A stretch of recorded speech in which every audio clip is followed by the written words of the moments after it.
And we are live. Hello, everyone, and welcome to the Metal Lab. It's episode 113, and I am joined by our lovely friend Aaron What from up? from KO. What up? Hey, man, let's do this thing. All right, so I'm gonna do this quick read here because we do have sponsors. Mhm. Uh, So we are brought to you in part by HCRealms.com, your one-stop source for everything Heroclix. Check out the forums and follow what's happening. Use the units section and to track your collection. Check out news on your local rock events in the rock section, and of course, check out the shop for some cool Clicks gear. And when you're doing that, put in the coupon code MARRIED. It says it's all in caps. I'm not sure whether it's case sensitive or not, but just do it anyway. You get 10% off. It does stack with other codes if you have any. So that's married for 10% off your purchase. We are also brought to you in part by MajesticCCG.com, home of the Apex Insiders. For $3 per month, get your information from some of the greatest minds in the game. I think, Aaron, you've done some stuff on there. I've done a little bit myself. I've It is got an run article. by arguably the best player in the world. Lots of pressure there for Patrick. Yeah, you got something current up there? I sent it in last week. It should be up soon. Awesome. All right, Yeah. cool. Well, keep an eye out for that. So that's MajesticCCG.com, home of the Apex Insiders. For $3 per month, get your information from some of the greatest minds in the game. They are always the first to post results for major events for both WizKids and The Rock. Check them out at MajesticCCG.com/Apex-Insiders. All that information is below in the description on YouTube there too, so you can check that out at any given time. Click the links, go to those places, use the information that we're giving you. Also, next weekend we have the Whitby WizKids Open, which is February 4th. It's $20 for pre-registration. It's going to be a blast. I will be there. Jay will be there. Some other notable people from the States will be there as well. I think there might even be a Jason Collins there. I'm not entirely sure whether he's going to be able to make it, but I'm hoping he will be because we all miss him so dearly. Once again, that link is below in the description there, so you can follow that at any given time.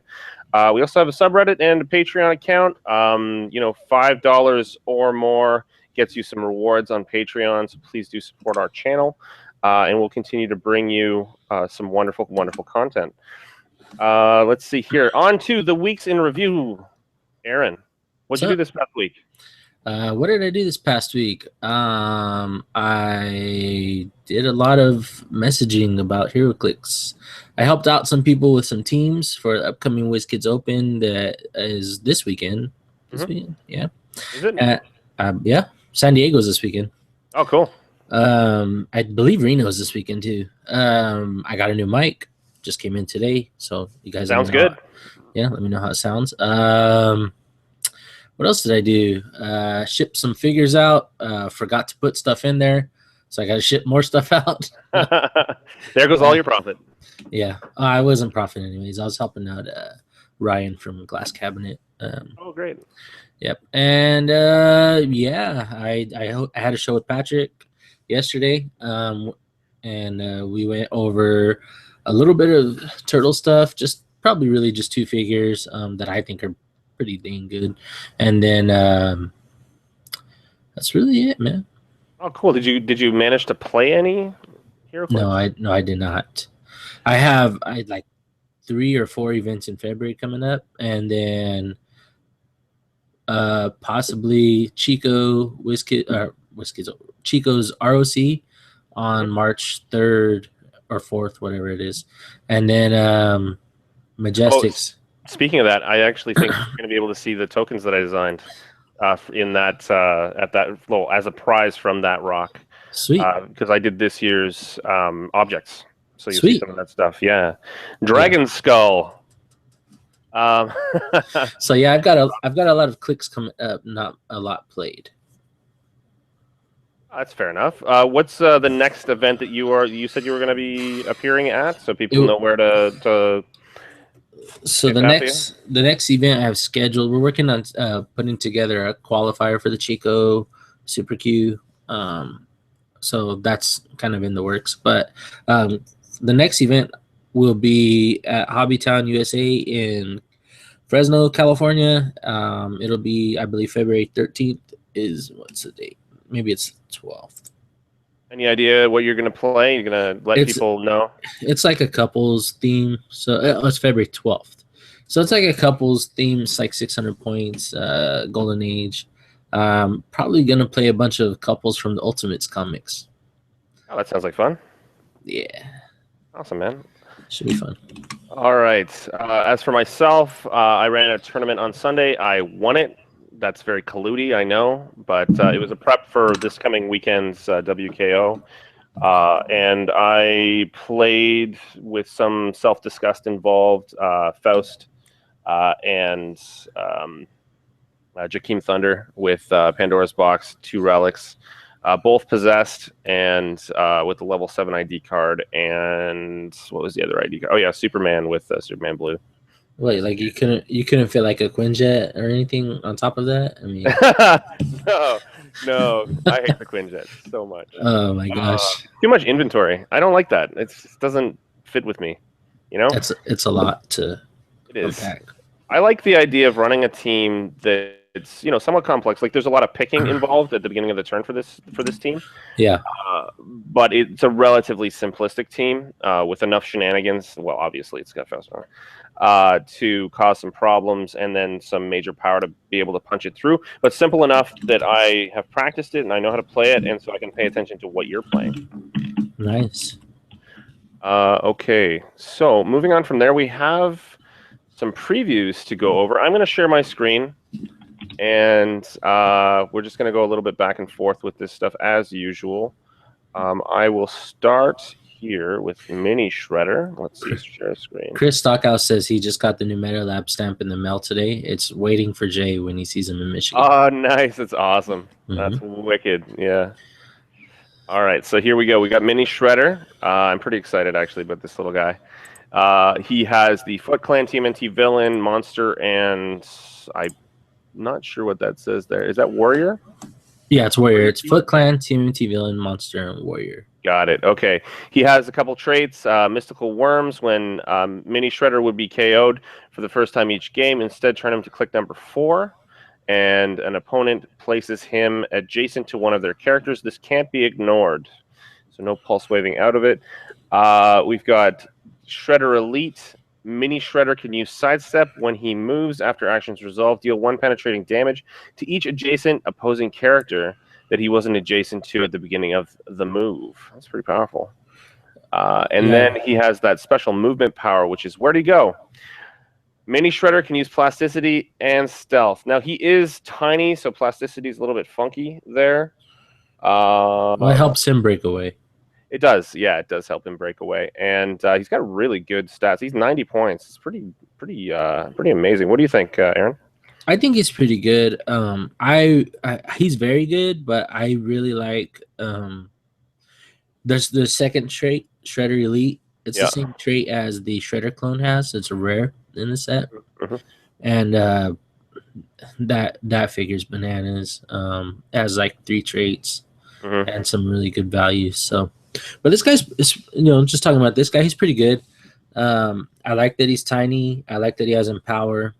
And Precision Strike, 18 defense, 11 with Precision Strike. So when he hits, it's gonna stick. I like how he gets mad near the end of his dial, so he penetrates.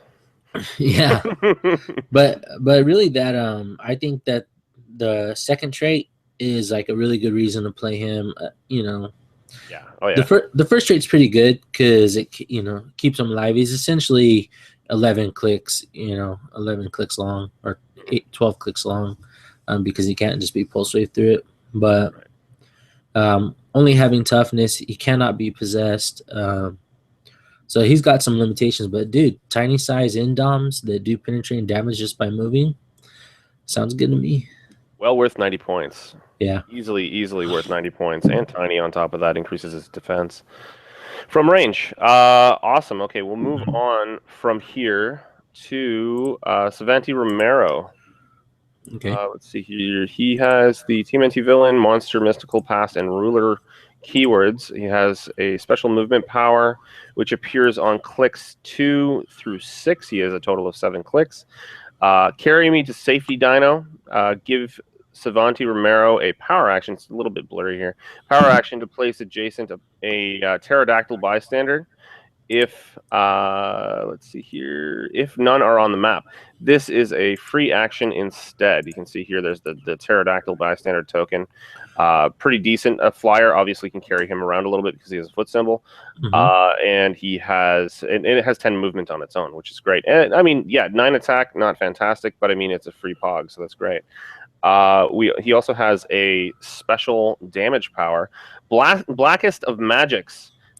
Savanti Romero can use probability control.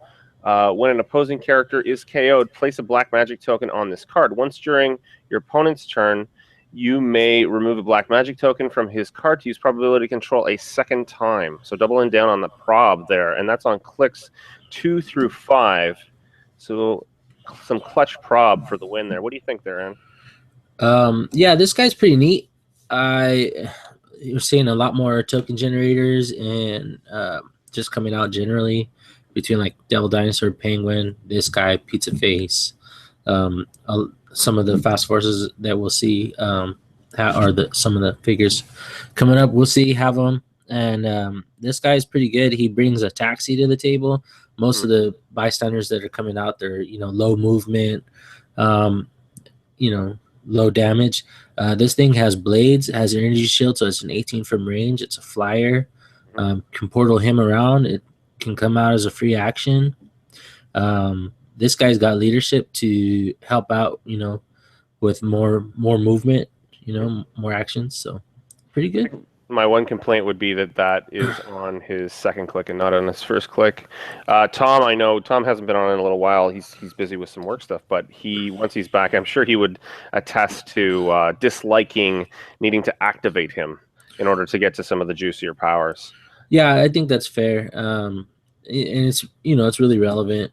But I think that's probably why this guy won't see play. Because. It's not like you can frogman blast him or, whatever, because he's got invuln. So yeah, exactly. Yeah, you can't bum rush him with frogman at all. Right. Okay, we'll move on from here. We've got Rocksteady from the Fast Forces up. This is one of 2 Rocksteadies, just like there's one of 2 Bebops in this set here. It has the Foot Clan, Purple Dragon, and Animal keywords. And has a trait, which is, what does this mutagen stuff do again, boss? At the beginning of the game, you may place adjacent a rhinoceros bystander. The rhinoceros is KO'd by, when the rhinoceros is KO'd by an opponent's attack, for the rest of the game, Rocksteady can use all of its powers and modifies its combat values by +1. And just to clarify, that would be charge and invulnerability that he would be able to use. And then he would go up to an 11 attack, 7 movement, 11 attack, 18 defense, and 3 damage on his starting click at least. He's got a little bit of close combat expert closer to the end of his dial. So if he's lacking that rhinoceros, at least he'd have a 10 attack or +2 possibly, depending on how he uses that close combat expert. Pretty half decent for 40 points, if you ask me. Although, his movement is very, very limited. What do you think? I think you hit it on the head, man. I don't have a lot to add to that. I really like the Rhino. I like that it's got invuln, to help it stay in the game. You're not relying on playing like Green Light or something like that to give him toughness and flight. You could play him, like, let's say you're playing with the Savanti Romero. Now that can carry around the Rhino. You can base characters up with the Rhino. They have to do 3 damage or penetrating damage to kill it. And if not, the Rhino hits him for 3. Yeah, no, that's a lot of damage for a Pog. It's interesting, as you said before. There's all these Pogs coming out now, all these bystander tokens. I mean, what we're witnessing right now, in my opinion, is the vanishing of the resource. Essentially, we're gradually tapering off into a non-resource environment, and I think that this kind of mechanic and the amount of Pog generators is kind of coming in to help reinforce that, so that it still has some synergy and has the possibility of creating more advanced play without those elements. All right, moving on. We have, you know what? Yeah, we'll go with this one. We'll go with the Bebop. This is the unmutated Bebop, very similar to Rocksteady in many ways. Foot Clan, Purple Dragon, animal keywords, has the trait, which is identical, I believe. Let's see here. Yeah, and modifies his combat values by +1. Obviously, different powers. You got Flurry, Blades, and Toughness that he gains via that. And so that adds a very, very necessary reducer because he doesn't have any to begin with, compared to Rocksteady, who does at least have toughness. So he gains toughness. He is a little bit easier to kill. However, he has potential to do a lot more damage. We've got him in here at 40 points once again, and he's got a little running shot to start off with. But running shot with 4 range, you know. I mean, yeah, go ahead. Inside of its own set, that's not bad, I guess, you know, but there are some 7 and 8 rangers in there, so I'd say out of the two that Rocksteady is better. I agree. I would agree. I would, you know, point out that this guy has the energy shield 17 defense up top. Yep. So at range, he's a 19 defense. I doubt you're gonna want to like Nick Fury his, you know, watch his eye his energy shield to take a pop shot that actually doesn't kill him from Nick Fury. And I think it's really cool, you know, these two guys together, they're in the fast forces, and, you know, especially the Rocksteady, you've got like some pretty decent competitive potential there, I think.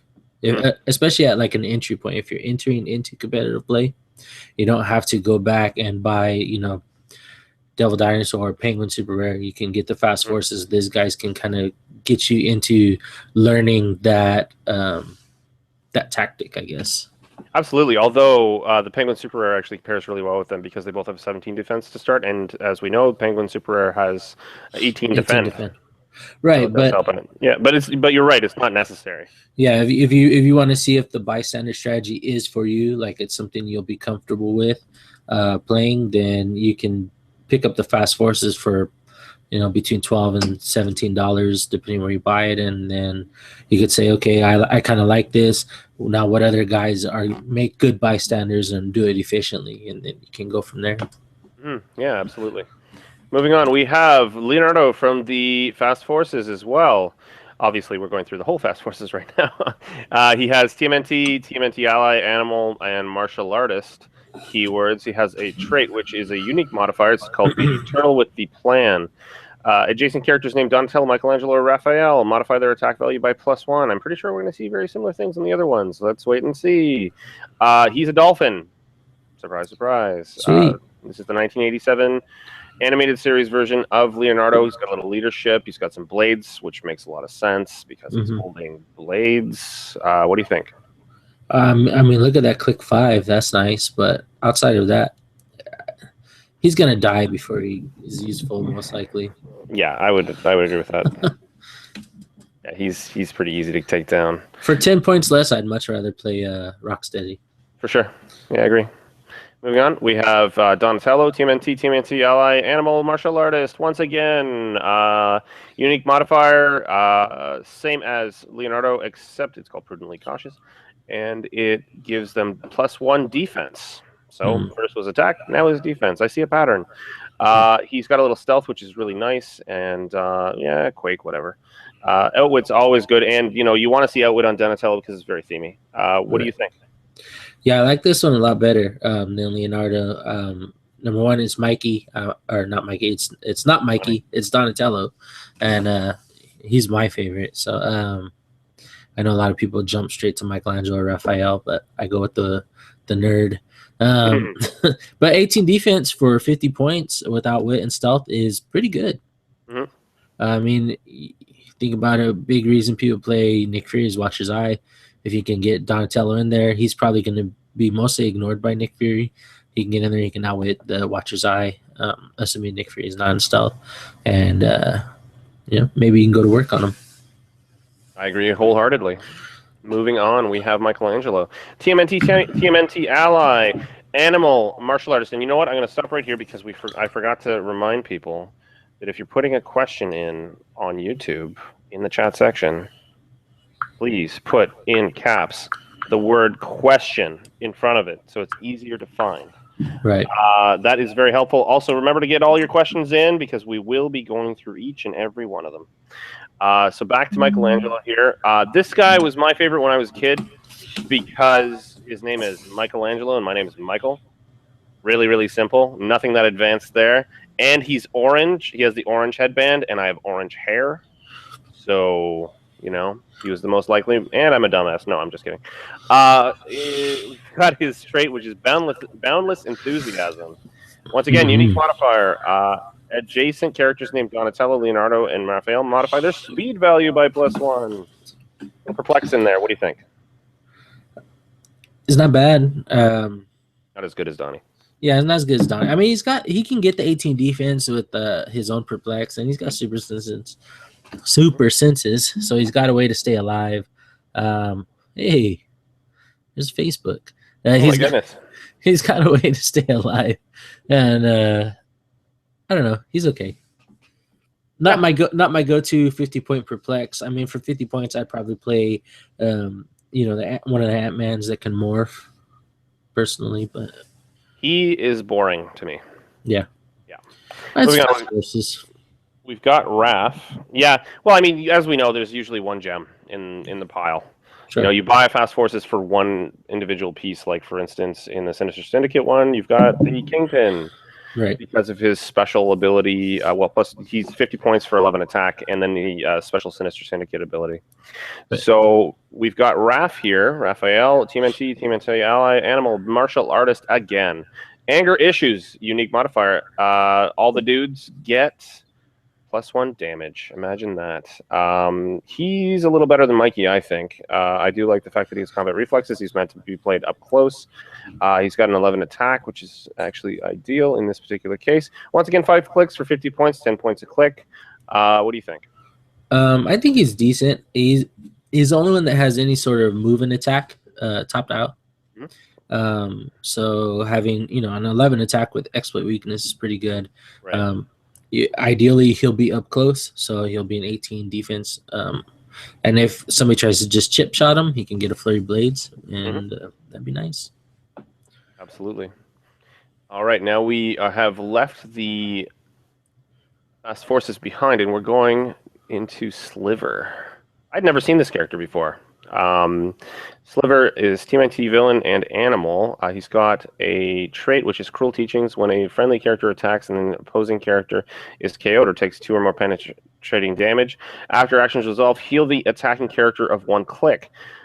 He also has a special movement power on his last 4 clicks out of 8, which is I have your combined powers. Sliver can use plasticity and sidestep and has the flight symbol and is giant.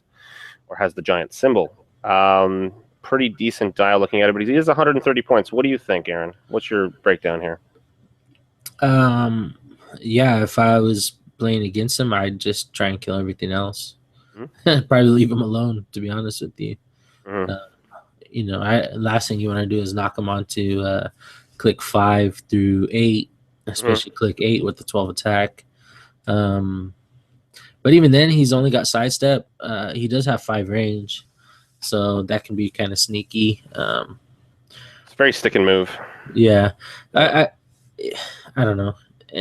It's neat. He can heal dudes, but otherwise, I don't know, man. It might be good in a on a POG manufacturing team, just for no, not really. No. When a friendly character attacks and an opposing character is KO'd, or tokens 2 or more, or takes 2 or more penetrating damage after action resolve, heal the attacking character 1 click. Yeah. So he'd be pretty good with like a Masters of Evil type dude. Yeah, it's true. Yeah, absolutely. 130 points though, too rich for my blood. Sure. We have another Rocksteady. Let's see here. He is TMNT villain, animal, and brute.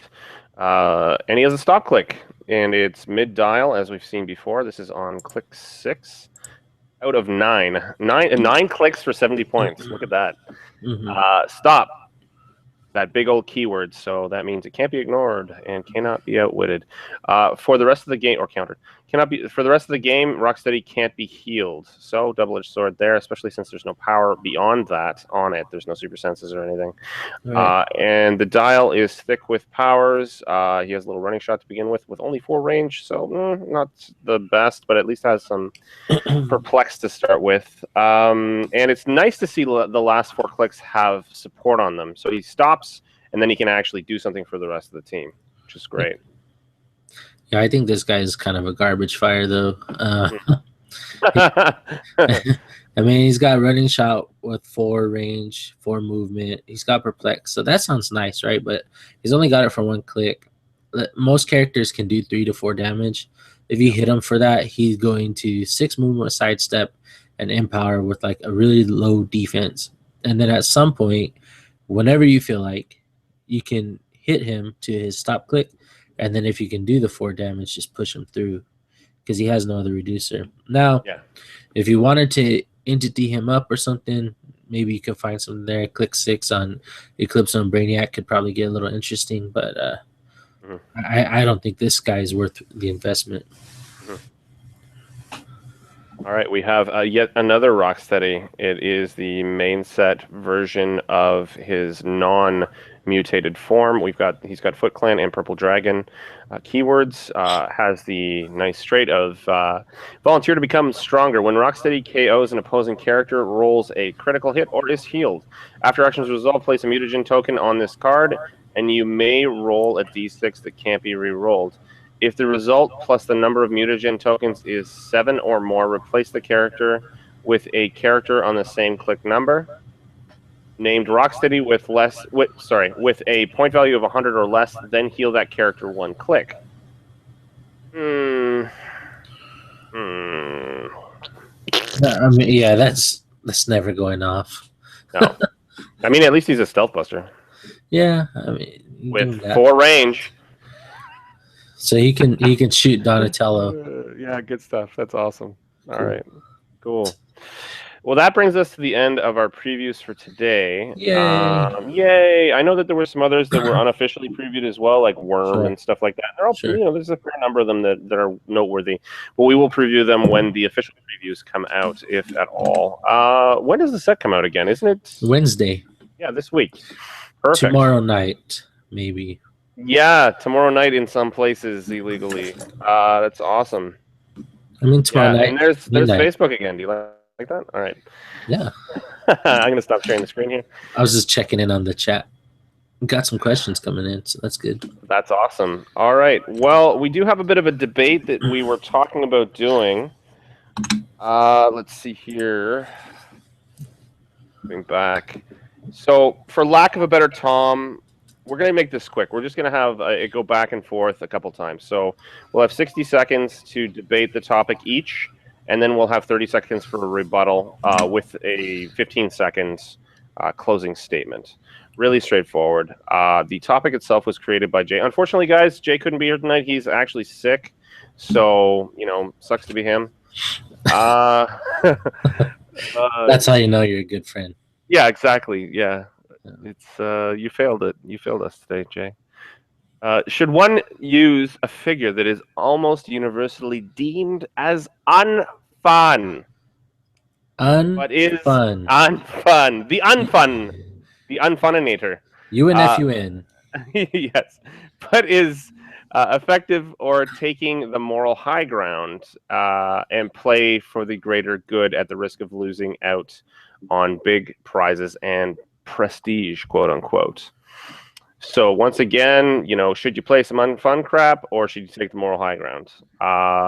Aaron is going to be arguing for the unfunness, and I will be arguing against the unfunness. Just to clarify, these aren't necessarily our actual views on the matter. We're just having some fun with this. This is debate club like in high school that none of us were in, but now we get to do it because we have a podcast and we can do whatever the fuck we want. Oh, F-bomb. Holy crap. What happened? That's crazy. It's all this comedy I've been doing lately. Yeah. All right. So I'm going to pull up a timer real quick. Okay. Who's starting? You are starting. Okay. Timer, 60 seconds. I got a new... Yeah, come on. Come on, Internet. Here we go. 60 seconds. Online stopwatch. Wow, this thing is slow. So Just tell me when to go. I will start you up now.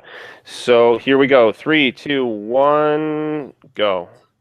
Okay, when deciding whether or not to play a fun or unfun character, you have to take a few things into consideration. The first thing being that you are playing a game. One definition of a game is a physical or mental competition conducted according to rules with participants in direct opposition of each other. So, keeping that in mind, what is my objective in this game? Is to win. It's to win handily, and I will use all the tools at my disposal to do so. Within the rules of the game. If you decide to handicap yourself by playing something else, then that's on you. We are no longer playing the same game. And to me, winning is fun. So I'm playing for fun and to win. Wow, you have 13 seconds left. You're done. I'm done. You don't even want to get into it further. All right, that's cool. All right, not yet. I'm gonna restart this. I am arguing for the banning, I suppose, or for the lack of using, for the moral high ground, as it were. Sure. So here we go, starting now. Well, good evening, everyone. I truly believe that one should always operate from within our own understanding of acceptability when it comes to gameplay towards opposition. We're not in a war, per se. We're having fun with friends. And so why would I ever want one to become, as they put it, butthurt? If they walk away from the table, worse for wear, and they go home to their poor mothers crying, that's their problem, no. That's not a good thing. Ultimately, I think that we should really be aware of who we're playing with, because most of the time, even if we're at larger competitions, we're playing with some friends. Sure. If they're not used to being there, if it's a new player, we may in fact knock them out of competition fairly permanently because they find that the game of Heroclix is no longer for them because they're too weak-willed to stick around. There we go. That was exactly 1 minute. Wow. Oh, okay, so I got to reset this thing. Hold on, this thing is a piece of crap. Got one of these like fruity hippie search engines now. It's called Ecosia, and it plants trees whenever I do searches. But it sucks. Okay. There we go. Clearing, and you have 30 seconds for your rebuttal. Okay, to that I say, playing to win is good for the game. It is good in the growth of a player. You're going to, if you take it easy and play the fun route, you can deter them because once they get into tournament play and somebody else who is not taking the moral high ground will just beat them into submission anyways. You're doing no favor to the community by appeasing these whiners, so to speak. And you're done. You're done. You got cut off, man. Like that happens. You know, I'm not used to this. Mean. It's a cruel world. In fact, you're arguing for the cruel world right now. Yeah. All right, here we go. It's my turn. 30 seconds starting now. I counter your argument by simply saying that after having a crushing defeat mid-Swiss, moving on to someone who has taken the moral high ground, who wants to play for fun with you, you may have the opportunity to crush them back or crush them forward. However, you may actually just end up having a good time and not worrying about the game. It may be a recovery point and going, hey, you know, this isn't all about the dirty win. There we go. And closing statement. You know what? I'll give you a full 30 seconds for your closing statement, starting now. I'll say this, that the word fun is a subjective term to each person. It means that something else. For me, winning is fun, and I play to win. Therefore, I do play for fun. You did that in like 15 seconds. Oh, man. All right, here's my turn. My closing statement is simply as such. We play the game of Heroclix. We play it as a community. And if you have no fun in your heart, then you will not spread fun to others. The end. I love that segment so much. It's so silly and stupid and fun. It's the best. It is the heart of the game because it's silly and stupid and fun. Yeah. Oh, and the argument continues. Uh, moving on, we've reached the point in our broadcast where I remind everyone, please put in your questions. This is your last chance because we are going to start reading them and answering them right now. We'll start with the YouTube ones, actually. Go ahead and read our first question. Okay, first question. Jeff, I know Jeff Bozeman had one, but he didn't do all caps. Okay, Jeff Bozeman says, do you think one of the super boosters from the Mighty Thor could possibly be a destroyer? Yes. Yeah, Sure. I think that's a very good chance. Absolutely. I mean, that's a pretty yes and no question. Yeah, sure. Why not? Cool. What's next? Majestic's Heroclix says, what are some of the other colossal figures we'll see from Mighty Thor? I think Surtur, and I think they mentioned Groot. That's what he says. Yeah, I think Groot's probably a pretty good chance, especially since he can be colossal. Possible. Be good if he was like a big ball, because then we are Groot. Yep. Other people are saying like Frost Giant, Destroyer, Eternals, like another Celestial, Lofi. Yeah. I don't read a lot of Thor, so I would not be able to answer beyond that myself. What about you? I mean, I think those are all pretty good candidates. I don't. Whatever. Maybe a big old Odin. Big old Odin? Yeah. What's his name? The guy who Heimdall or whatever? Could be like Sure. him with the sword and the thing, like an actual structure Sure. like that. I don't know. I'm hoping for some Jotuns. That would be great. Yeah. Which you already mentioned with another name. Okay, next question. Will Holland says, question, in a land where Jakeem Thunder, Bizarro, Green Arrow, and Krang rule the world, how do you build to deal with the monsters best? Well, you look at the environment. I mean, you look at who's around and what's being played. You can pay attention to the rock results, but also get out as much as you can. Because you'll notice, for instance, up here, we haven't seen a lot of Krang.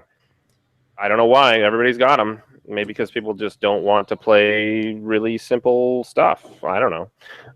But yeah, that's probably one of the reasons why my Loki Faust team did so well, is because that clear counter just was not there. There's lots of reasons why. What do you think, Aaron? I think you hit, that's pretty much most of the main points. I would say another thing is if you want to build to beat stuff like that, you're gonna have to learn to play them firstly, so you know what they do, and then you can, if you want to, you can either build with those pieces or try and think outside the box ways to beat them. Most people are starting to catch on that Mephisto is a decent BGA counter because he can break adjacency. Frogman's another one. By knocking other characters back. Although with Pandora's box and play, it's not as effective. So, I mean, but I would suggest that you play those figures if possible, or against them as often as you can, so you can learn what they do, learn different tactics with those figures, and then you can figure out what to expect and, do better against them. And as of the beginning of July, we will no longer have Pandora's box, so Frogman's even better. I mean, at that point, probably. Look at what's out there. Try to build within it. And if you're really not confident, I hate to say it, but net deck a little bit. Have some fun. Get out there, do more, practice. Yeah.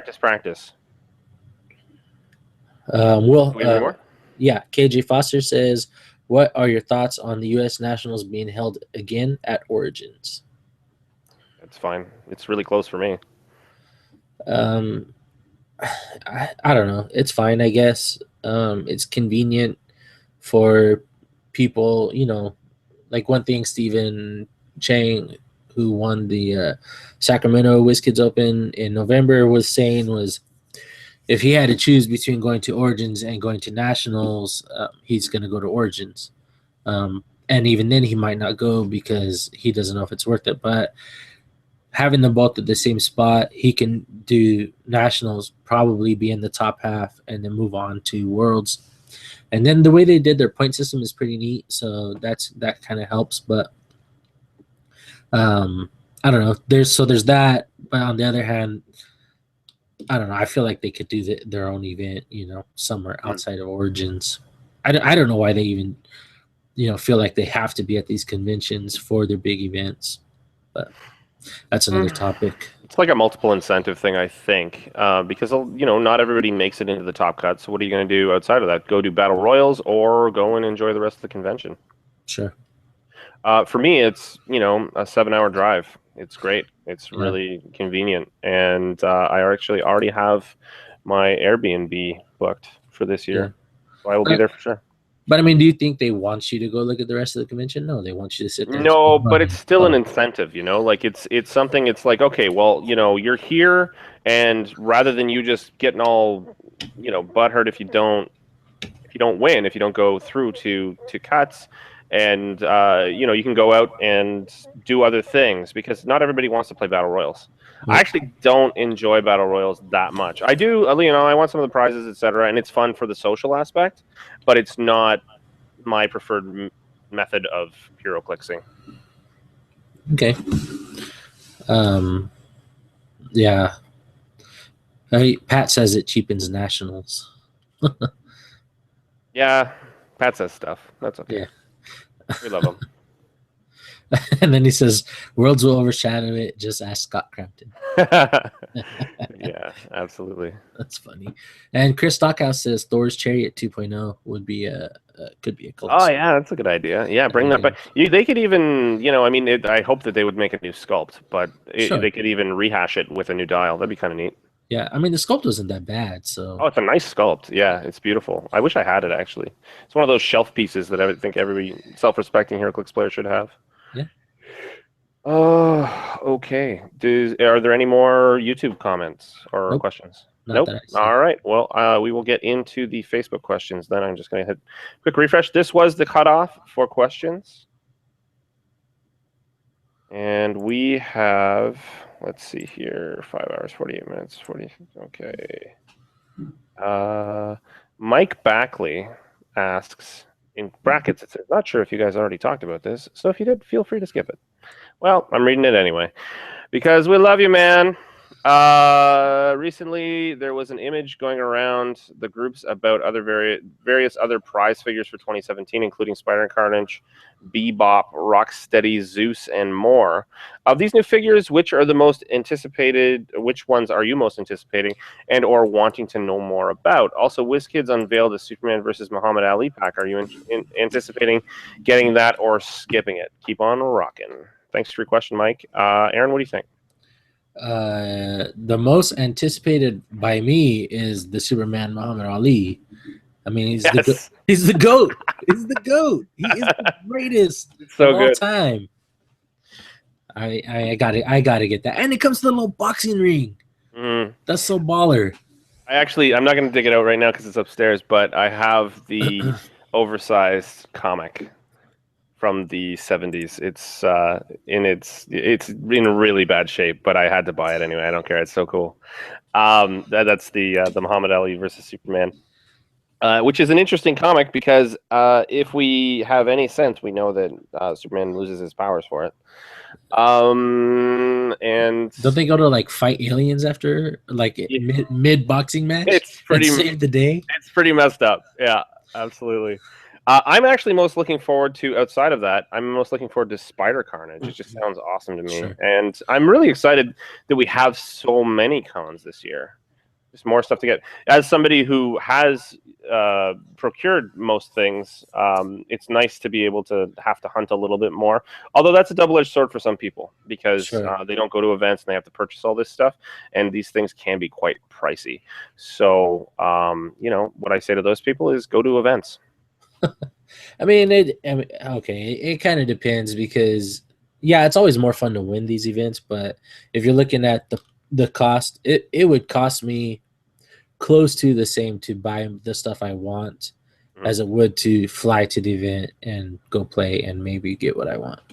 Yeah, So no, that's I true. mean, and that's kind of the thing with Origins, and not having this stuff more widespread. I think WizKids kind of prices people out. So Yeah, no, that's true. That's actually the same argument that Jason has for it all. It's like, well, he gets it because he gets a lot more questions than I do online, and that's that. Why do these things have to be so expensive? Oh God, I'm dreading this. Well, it costs as much, if not more, to go to the things themselves. So yeah, suck it. yeah, pretty much. Moving on, we have and thank you very much, Mike, for that question. It's He's a a good regular question. and has been for a very long time. We have next up, let's see here. I'm going to go with Charles L. Franklin next. Okay. Hey, all. You all had a good week off. Anything is better than mine was. Oh, I'm sorry to hear it, man. Anyway, has anyone heard what is next? What is in the next DC set yet? What is the next DC set? I can't think off the top of I my think head. it's the alternate universe things or whatever the heck it's called. Yeah, Elseworlds. Elseworlds. Yeah, which is very exciting. Because what do we have next? We have Deadpool, and then we have Avengers Defenders War, Yeah. and then we have the 15th anniversary sets, and then they announced Thor. Man, what is going on with DC? Jeez. I think the following year we're going to get a lot of DC stuff. We'll end It's up with another Trinity War-esque set very, very soon. Although we had a ton of DC sets this past year. true. It's like the old days, though, man. We have like 7 Marvel sets and like 1 DC set, and then like Before my time. Yes. You're old. That's what I'm saying. You're older Although than I'm I am. technically, I'm 5 years older than you. I just mentioned Heroclix years. Yes, I am a dinosaur. You are so old. All right. Moving on from there, we've got Michael Fedor. I'm going to go with one of his 2 questions. He's got use only if there's time allotted. I'm going to go with this one first because I can. Since it is All-Star Weekend for a couple of sport leagues, this question is inspired by that. What metagame pieces or pieces in the modern era gets your All-Star nod? That's an interesting question. That's a good question. I like that. I like that. That's pretty good. Yeah. What metagame pieces what metagame piece or pieces in the modern era? I can choose more than one. Yes, you can do more than one. Your all-star nod, Mr. Mixie. It's pretty good. To me, Quinjet is number 1. I mean, that's the Tom Brady of Heroclix, right? Oh, sports references. How I love them, but don't watch sports. This is about sports, so it's relative. Yeah, no, totally. It's good. I'm glad you're here. I would be like, ooh, otherwise. I'd have to talk about baseball the whole time. That's okay. We could do that. Yeah, sure. This is the Morales of Heroclix. I'm going to go outside of the modern age, though, for this one, and that would be Kyle Rayner. Okay. I played the crap out of that guy. I would say... I'm going to say Krang. He's the Kershaw of Heroclix. Clayton Kershaw of Heroclix. So good in the Swiss. So bad in the top 8. Oh, man. I'm going to go with Loki. Con Loki. Okay. He is the Bautista, the Jose Bautista of Heroclix. And I have played the crap out of him. Although he's kind of out right now. Okay. He's out. He's out of the meta. Slightly out.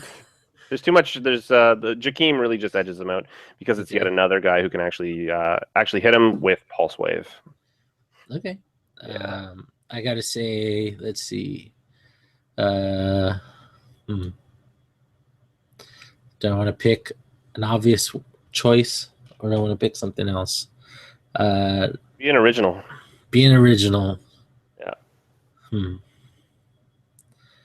I don't know. That's tough.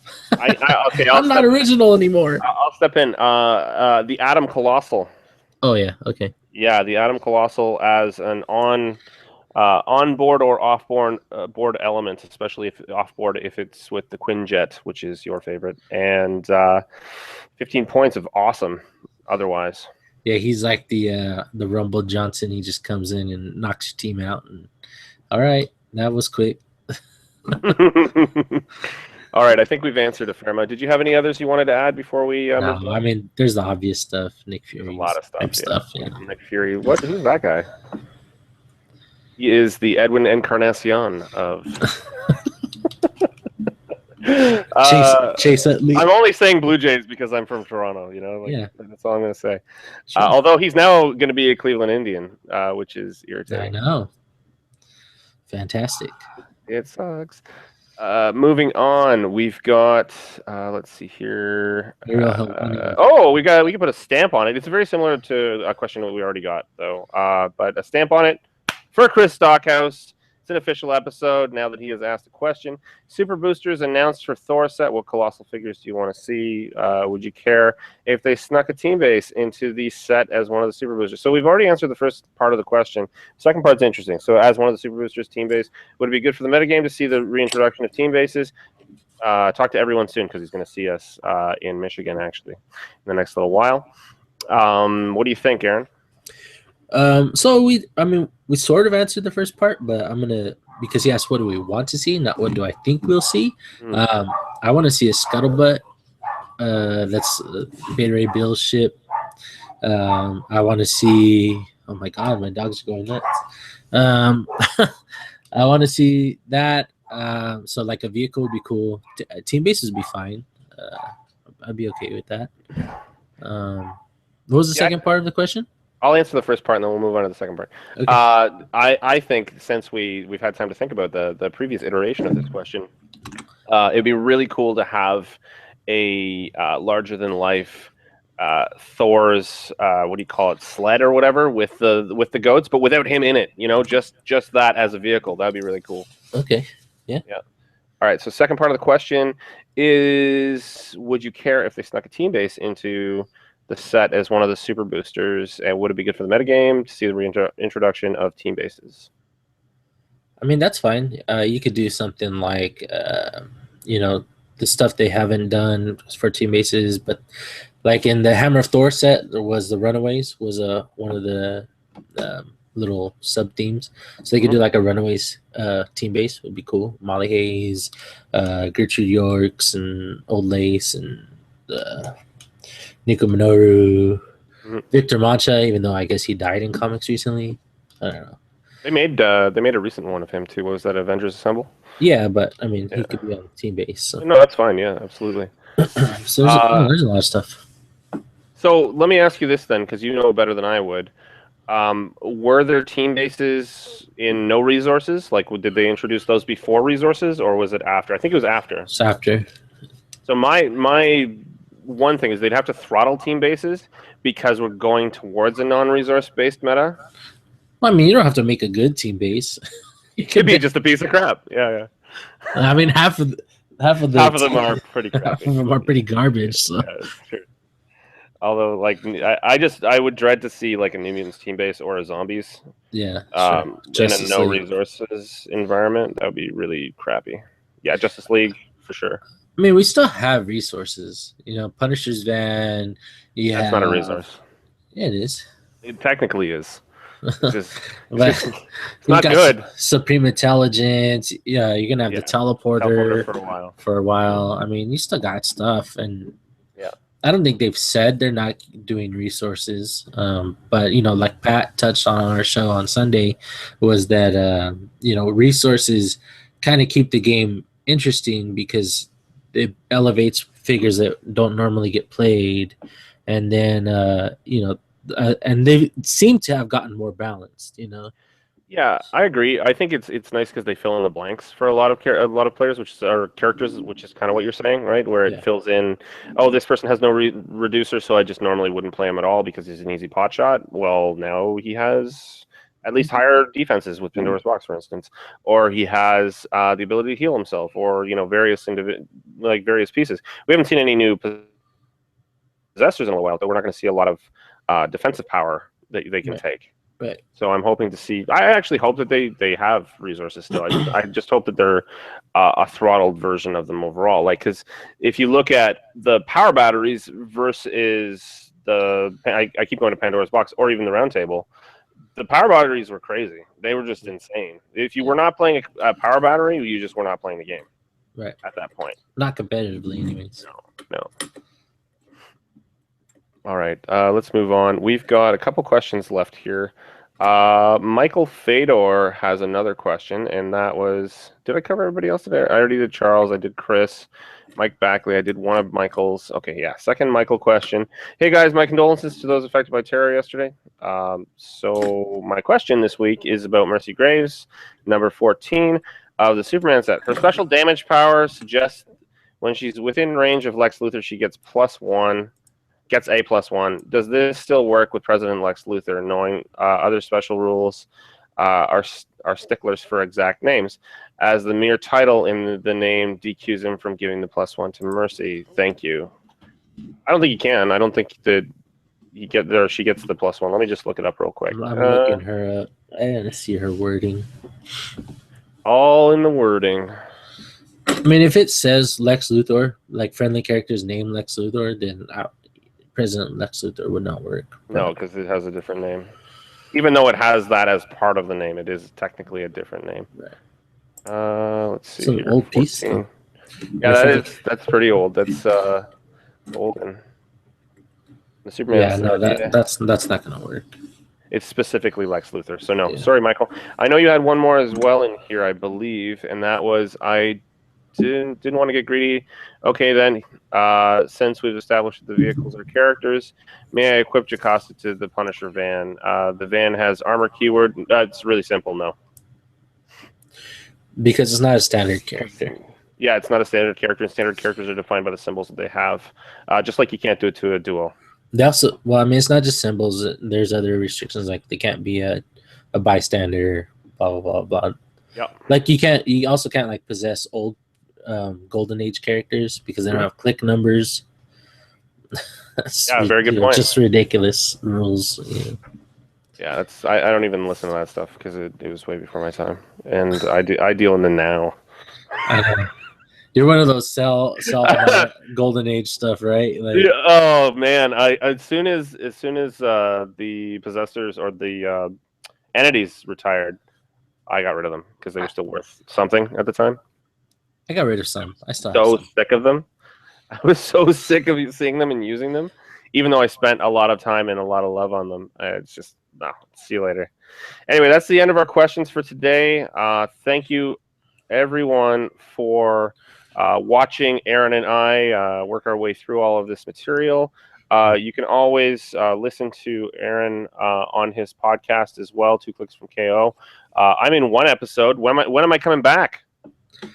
No pressure. How about next week? Yeah, let's do it. I'm gonna go do that. That'll be awesome. Why not? Oh, that's great. Yes, I'm gonna be at the WKO this weekend. If anybody is attending, you can see me and Jay and possibly Jason. I know Tom won't be making it this weekend, unfortunately. He's still up to his eyeballs with work and with he does some theater stuff too. Imagine that with his big voice. My name is Tom. Yeah. He does theater. I wish I had the voice. I have the voice for mime work. That's pretty good. I like it. I have a face for radio. Yeah, I do. I was gonna say that's the other thing I've got. Perfect. All right. Well, on that note, make sure you guys go to HC Realms and check out Majestics. Also, pre-register for the WKO this weekend, and you can come and play on Sundays with me at 401 Games. Remember that this week TMNT comes out, and on that note, I'm going to take us out. Practice makes our team better. See you guys.